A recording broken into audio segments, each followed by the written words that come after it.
I clicked it. How come I done clicked record. I test the microphone, it's not very loud, and then I start recording, and it's like, oh, now you're suddenly screaming at the top of your lungs. Are you much closer to your microphone now? No, I'm not. I put my mouth right on it when I tested it earlier. You know how I test it? I put my mouth right on it and I go, because that's professional. I don't test mine. I just hope that it's fine. It's fine. We haven't had issues yet, so. No. We have not. I'm just that perfect, I guess. Yeah. Welcome back, y'all idiots. You're not idiots. I'm sorry that I called you that. Welcome to episode 61. This week we're talking about Ginger by Brockhampton. Ginger. Ginger. So I didn't want to go into super detailed research about every single person in Brockhampton, so I'm just gonna read off of their Wikipedia. Yeah, so this how many may be boring of them for some. Are there? A fuckload. Why? So really what Brockhampton is an American rap collective. And they were formed in San Marcos, Texas in 2015, so they're pretty new. And it's led by Kevin Abstract, and he has a solo career that's pretty he's pretty big. He's a pretty big rap name. And I like his single rap too. I just like Brockhampton more. And they formed partially through the online forum called Kanye to the, and they're actually regarded as a boy band, which is just beautiful. It's a rap boy band, and I think that is just chef's kiss incredible. I like this little excerpt here. It says, in specifically labeling themselves in this way, as the members have repeatedly emphasized in interviews and on social media, they aim to redefine the word as their style does not fit neatly into the boy band stereotype. And that was in quotes. And they have been described as a group as gay, black, white, DIY, ambitious, all-inclusive, and would-be pop stars. And that's what's really cool about them is every song sounds different because there's a different person on every song. And so, as a group, they're one of the most diverse groups out there. So I'll read a list of the current members, and then I'll tell you 3 members who are no longer a part of it. So, like I said, it's led by Kevin Abstract. There's someone called Merlin Wood, a person called Joba, Matt Champion, Dom McLennan, Bareface, Ramiel Himanani. That was incorrect. Sorry, Ramiel. Jabari Manwa, Kiko Murley, Hancock Sileshi, who goes by HK, Robert Onteniant, John Nunes, and Ashlyn Gray are all current members. That's 13 people. Yep. And then they used to have somebody named Albert Gordon and another person named Rodney Tenner. And then actually in the past year, somebody named Amir Van was actually pushed out of the group. He didn't leave. The group said you are no longer a part because he was accused of sexual assault. Ooh. And so this group of guys were like, fuck you. Yeah. Nice. You're not in a group anymore. Way to go, Brockhampton. So, yeah, that's really cool that they, these people just they just stand for good things. They're just good people making good music and having fun. And they actually all lived together up until recently in a home. I just read it and now I can't find it. But they had a $15 million contract with someone. And it gave them the opportunity to all live in a home and just constantly make music. Where was that at? Oh, right here. They took a 6-month hiatus recently. And that's when Kevin Abstract put out his solo record. And so this is what it says. The band's $15 million RCA deal ushered them out of their communal North Hollywood house and scattered them across Los Angeles. They now meet up at a central home studio called the Creative House to record. And that is what this album came out of.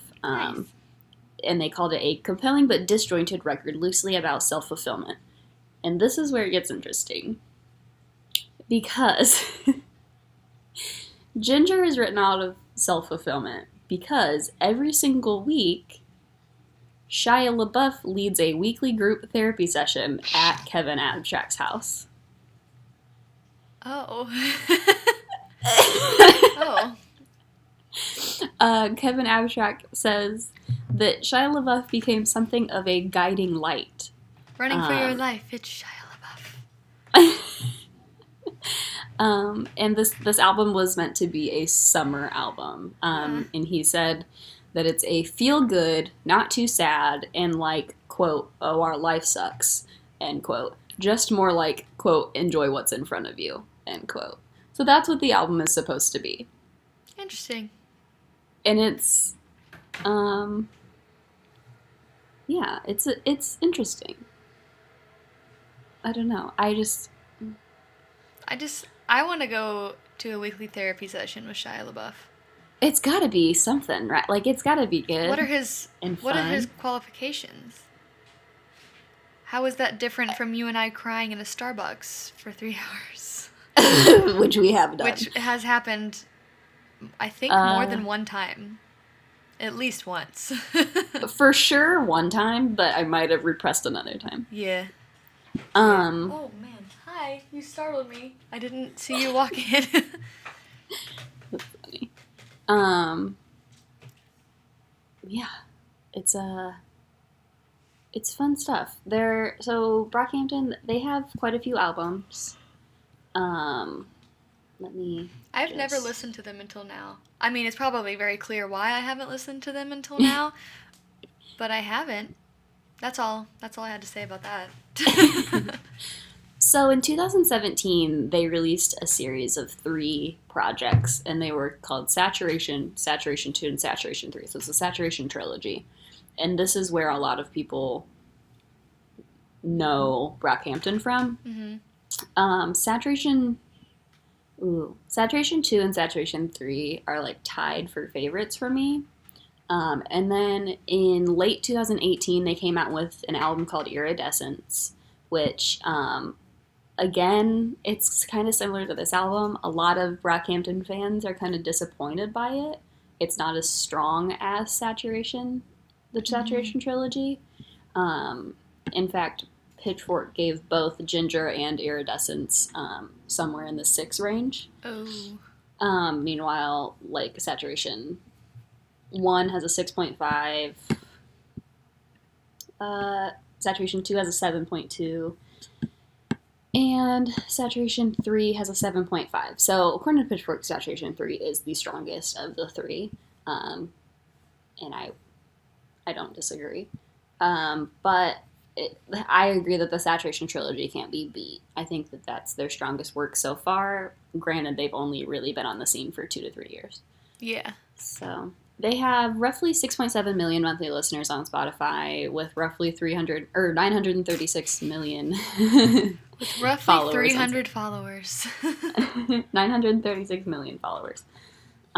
This album was released on August 23rd, 2019. Like I said, they have a contract with RCA. And RCA, I believe the $15 million contract was enough for them to do 6 albums. Oh, dang. So we should be seeing at least 2 more. Nice. In the near future. Nice. What was your favorite? My favorite was Sugar. That one was the most sing-songy sounding one to me. Which, of course, like, everybody probably knows already what I'm going to say. It's like, I like the songs where they did the singing and not the rapping so much. I actually didn't really mind the rap. I didn't really like the album just because I don't like rap. But, like, if I was going to listen to rap, this is the best case scenario, in my opinion, for me. See, yeah. I knew that you would, like, not hate Brockhampton. Yeah, no. I'm not, like, if I was going to listen to rap, I'd listen to rap like this because it's actually good rap about things that are cool. So, it has substance. Yeah, exactly. And this sounds bad because I'm not saying that like other rappers that make like radio rap don't put thought in their music, but the thought that they put in their music is like, okay, we're gonna make what sells. this I can feel like there's like actual thought and creative decisions put behind this that comes from them and what they like. Not just like, oh, well, we're going to do this so that it sounds good so that way people will like it and we'll get on the radio. Like, that doesn't, this album doesn't strike me as like that's the goal, where I feel like a lot of like popular music now, it's like it's made with the only goal in mind is to get on the radio. And this, I don't feel that. So I didn't mind it. I didn't love it, but I didn't mind it either. Yeah.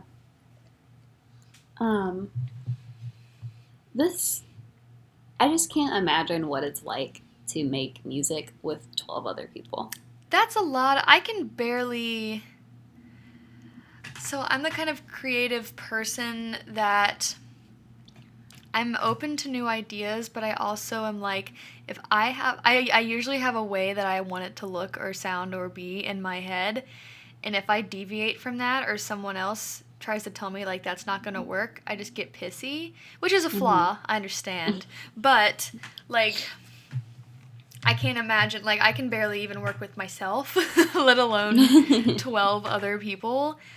Like, good lord, that's a lot of heads butting together, I feel like. Right. And they have to all have a similar creative opinion in order for something as cohesive as these albums to come out. Which is what one of the complaints that some people had about this album is that it's not cohesive. I don't see that, but whatever. A lot of people called it, or like Pitchfork calls it, disjointed. And something that they say here is, pry open any verse and you're likely to find a lyric about being neglected or counted out or abandoned at its center. It isn't as pessimistic, jittery, or moody as Iridescence, but it's still rather cheerless. And I think that could be a result of having so many people on your team. I can imagine if I was in a group of 13 people, I could see myself feeling neglected or counted out or abandoned in the creative process. Yeah, because... like, whoever is the loudest voice is going to get the most opinion on the album. Right. And you know, I mean... I think I can speak for both of us. We're both like, oh, okay, yeah, fine. You know, like, so we would just easily be trampled. Especially me. You're more strong-willed than I. Like, I'll give a couple. Well, yeah, you'll give a little pushback. I'll shut right down, which is unfortunate. It's unfortunate that I have that characteristic and also the characteristic of if I'm not getting it my way, I'm mad. Those two things don't work well together. Not good, but it's fine. Yeah, that would be not fun, I don't think. Honestly, like, it's cool to create with other people, but you really have to... You gotta find a groove. I mean, it's like... I think we found a groove pretty quickly. Like, we just started making stuff, and it just kind of worked. So we lucked out there. But I have worked with people in school and stuff where it's like, this is going poorly. Yeah. And I'm really frustrated. Like, I don't know if anybody listens to this podcast, but I'm just going to say it, and I'm sorry. We did a project at my house one time, and it took 4 hours. 4. It should have taken maybe 2 at most. Yeah. 4. It's fine. But my favorites... This was another album where I couldn't really pick a favorite. Because between Boy by St. Percy and If You Pray Right, like, those three really... Like, I can really get down. Get down with your bad self.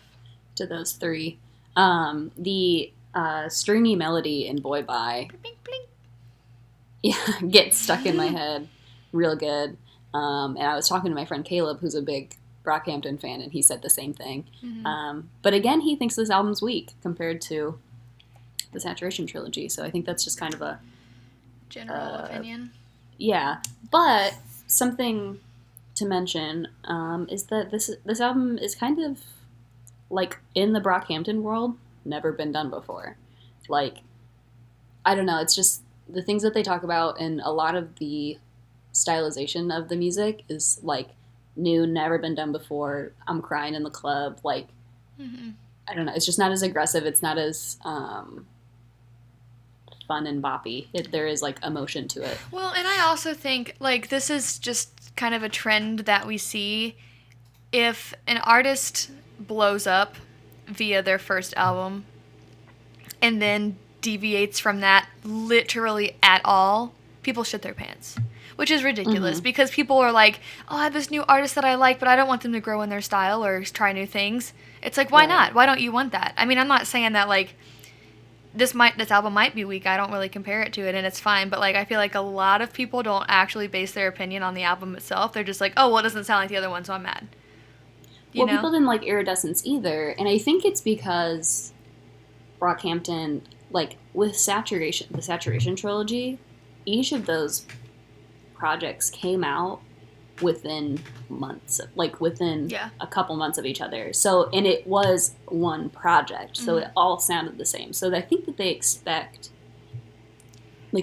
Iridescence and they expected Ginger to have similar themes as Saturation. They didn't see Saturation as one project. They saw it as 3 separate albums and then like freaked out when it wasn't.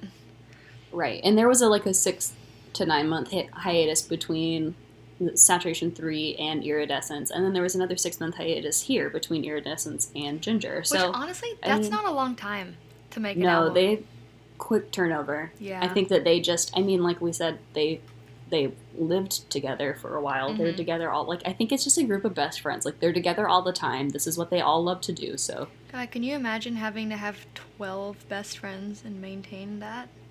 My God, that's so many friends. That's stressful. Yeah. I can, like, handle one friend a day. That's it. Yeah. I'm not the kind of person, like, I don't talk to people often. Like, I talk to my mom and I talk to Luke every day. But beyond that, no. I don't contact people every day. I mean, I guess maybe, like, my roommates, like, from school. But that's because it's, like, I don't count, because we have, like, Snapchat groups. I don't count sending Snapchats in there as, like, really talking to someone. Yeah. Like, yeah, we like, connect with each other every day, but we don't, like, talk every day.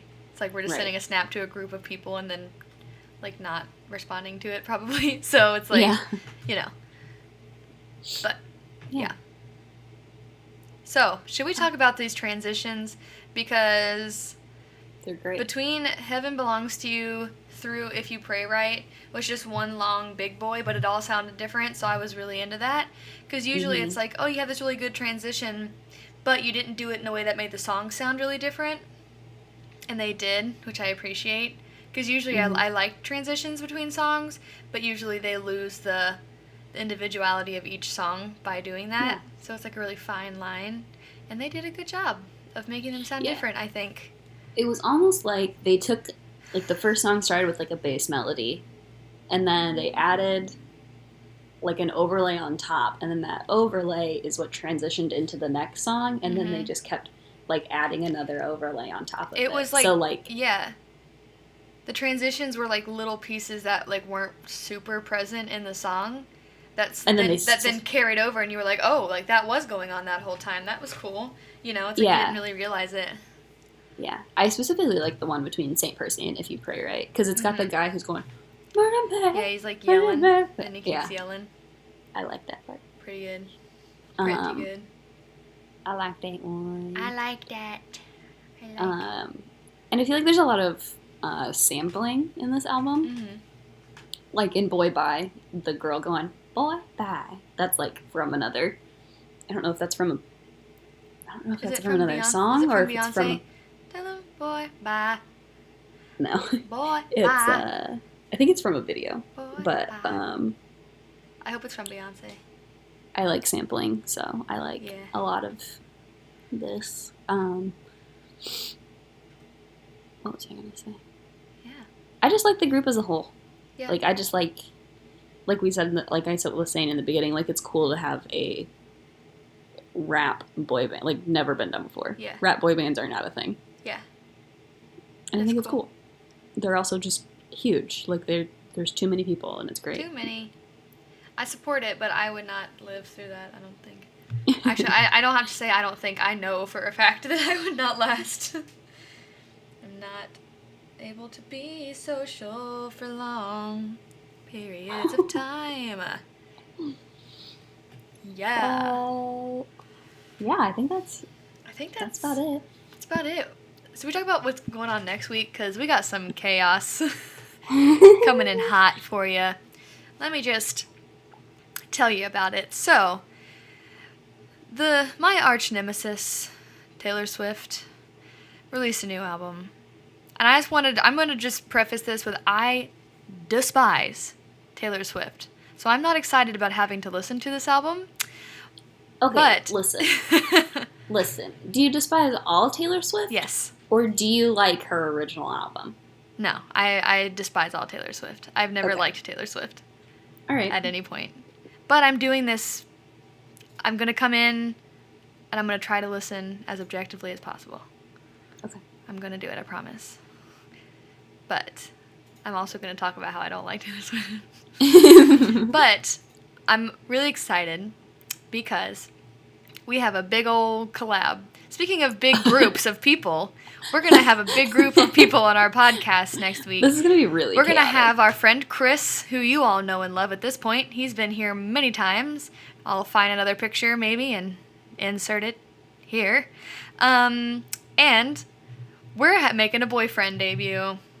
Ooh. Our boyfriends, Luke and Evan. Well, they know Evan. Evan's been on. Oh my God. I'm sorry, Evan. I'm sorry, I forgot. It's been a while, but we're making my boyfriend debut. Luke is gonna be on here. Maybe I'll insert a picture with his permission. He probably won't like that. You can just use any photo of Evan that you have. Yeah, but yeah, we're gonna do one big group podcast, and I think I'm the only one who doesn't like Taylor Swift in this situation. I am often told that I'm Evan's second favorite Taylor, second to Taylor Swift. So yeah, that's going to be how Evan feels about it. I asked Luke once, I said, if you had to pick between going on a date with Taylor Swift or going on a date with me, who would you choose? And he said, don't make me do that. But I also told him, he's like, I hope you would understand and let me go with Taylor. And I said, yeah, I would do that for you, but I wouldn't be happy about it, but I would do that for you. But yeah, so I have a feeling next week's just going to be the boys gushing. It's going to be Chris going on long tangents with many, many words. And then specifically about the terrible, terrible song London Boy. He told me that he has thoughts on this album, THOTS. Oh, good. So, but yeah, it's going to be Chris talking in long, lengthy things. Me and you going, yeah. And then Luke and Evan probably saying some things, and then Luke probably being quiet. So yeah, that's what's happening next week on episode 62. And it's going to be something. In the meantime, you can find us on Twitter, Instagram, Facebook, YouTube, Spotify, Anchor, anywhere you can find a podcast. Just have a musical Monday. Happy Labor Day, everyone. Enjoy your day off. Deuces, boy.